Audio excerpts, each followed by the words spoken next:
वहाँ के वज़ीर आज़म ने इसका इफ्तिताह करते हुए क्या कहा, बड़ा अहम है वो भी।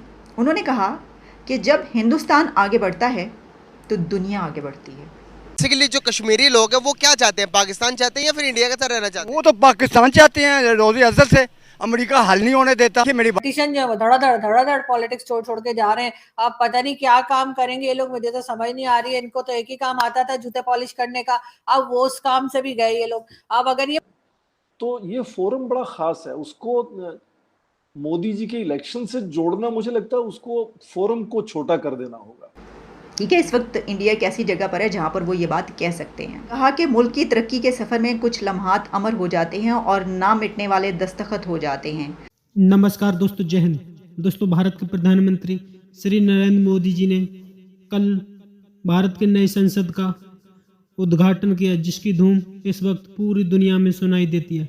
हमारा पड़ोसी मुल्क पाकिस्तान क्या कहता है, चलिए वीडियो को स्टार्ट करते हैं। लेकिन उससे पहले यदि आपने हमारे चैनल को सब्सक्राइब नहीं किया तो सब्सक्राइब करें, वीडियो पसंद आए तो लाइक करें, कमेंट करें और शेयर करें। जय हिंद, वंदे मातरम। हिंदुस्तान की तारीख में ये एक ऐसा मुबारक दिन है कि नई बिल्डिंग सिर्फ एक इमारत नहीं बल्कि 140 करोड़ हिंदुस्तानियों की उमंगों और ख्वाबों की अक्कास है। आज़ादी के 75 साल मुकम्मल होने पर अमृत महोत्सव मनाया जा रहा है और हिंदुस्तान के अवाम ने पार्लियामेंट की ये नई इमारत अपनी जमहूरियत को तोहफे में दी है। हिंदुस्तानी जमहूरियत के इस सुनहरी लम्हे के लिए तमाम हमवतनों को मुबारकबाद पेश करता हूँ। नई पार्लियामेंट खुद इन्हसार हिंदुस्तान का मुशाहिदा करेगी। हमारी जमहूरियत दुनिया को हिंदुस्तान के अज़्म का पैगाम देती है।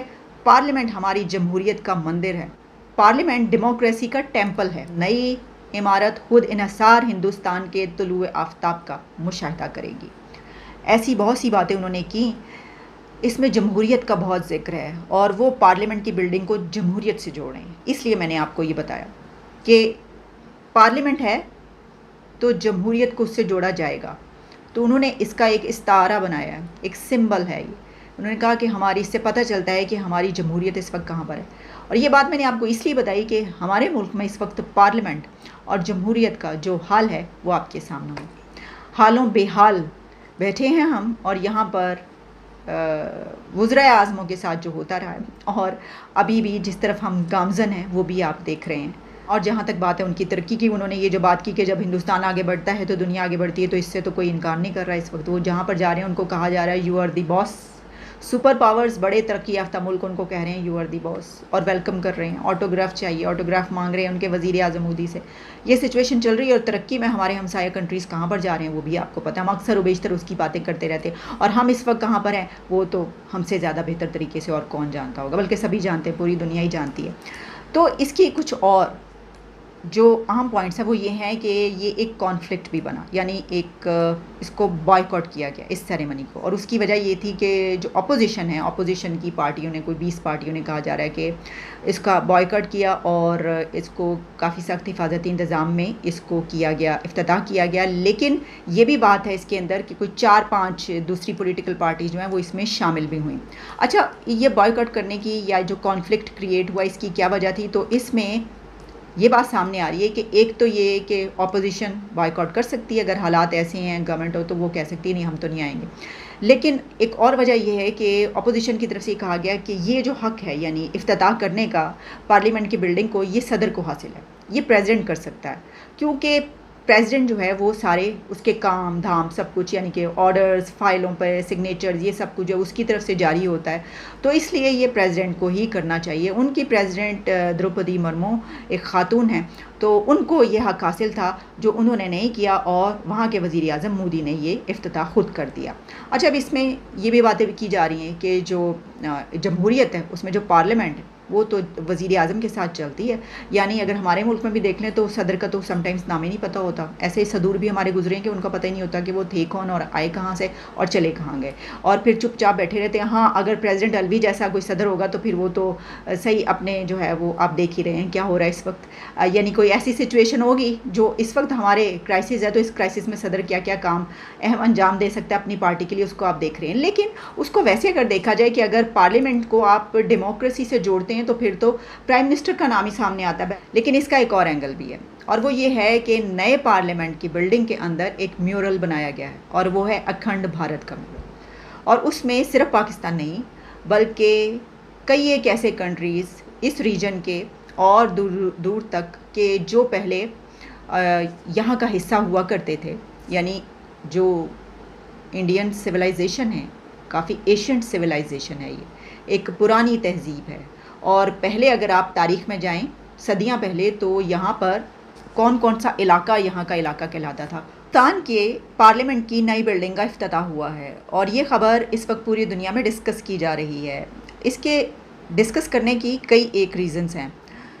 हिंदुस्तान के नए पार्लियामेंट का इफ्तिताह किया वहाँ के वज़ीर आज़म मोदी ने, और उसमें उन्होंने एक तकरीर भी की। इस बिल्डिंग पर कहा जा रहा है कि 20,000 करोड़ खर्चे की बात की जा रही है। इस वक्त मेरे सामने BBC से लेकर कुछ वेबसाइट्स दुनिया की ओपन है, जहाँ पर इसके मुतालिक मुख्तलिफ जो इसके एंगल्स हैं कि ये जो नई बिल्डिंग बनाई गई है, पार्लियामेंट नया बना है भारत का, तो इसमें क्या क्या कुछ है। इसकी फुटेजेस, वीडियोस और इमेजेस जो हैं वो मीडिया और सोशल मीडिया पर वायरल हो रहे हैं।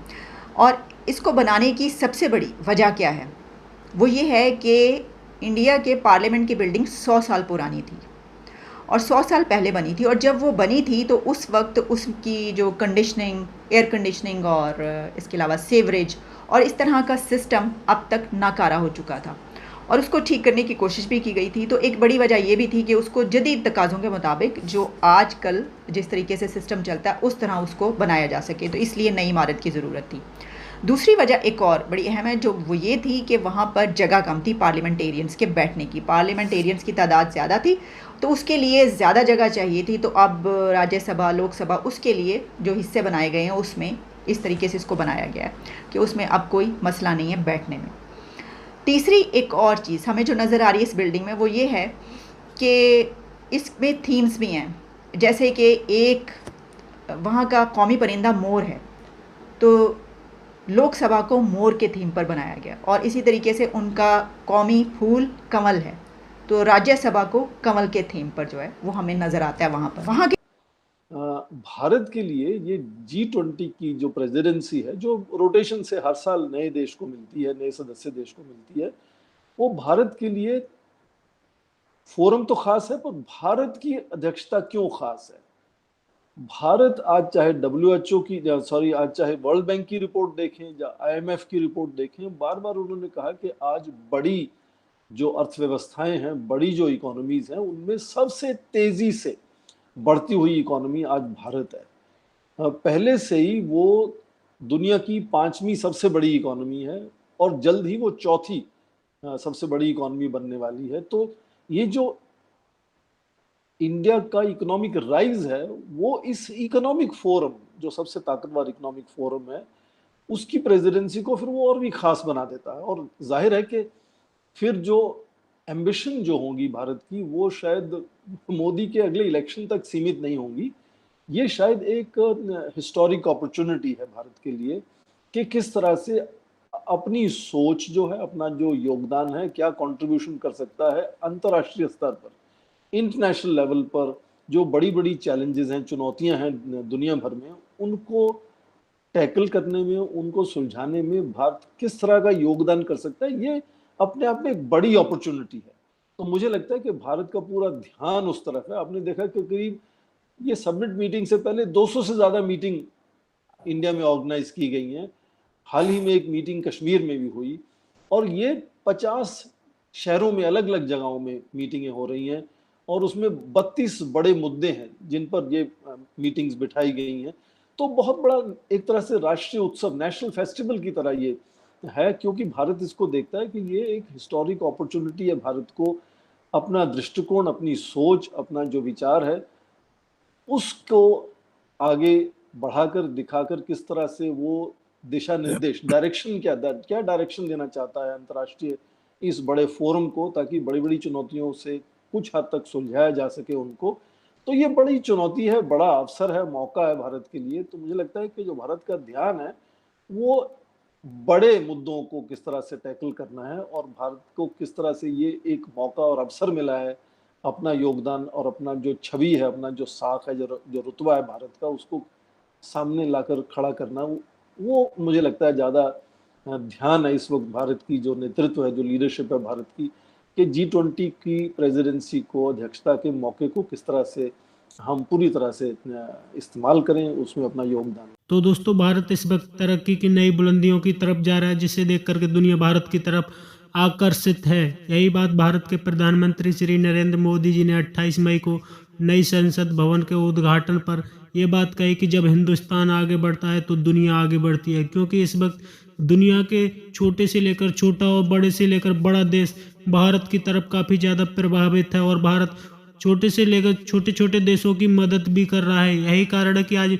भारत के प्रधानमंत्री मोदी जी जहां भी जाते हैं वहां पर उन्हें इतनी ज़्यादा रेस्पेक्ट मिलती है कि पाकिस्तानियों का जीना हराम हो गया है, क्योंकि पाकिस्तान का प्राइम मिनिस्टर जहां भी जाता है वहां पर केवल चोर चोर के नारे लगते हैं। साथ ही पाकिस्तान का प्राइम मिनिस्टर खुद बोलता है कि यदि मैं किसी से फ़ोन करूं तो वो यही सोचता है कि ये मांगने आया है।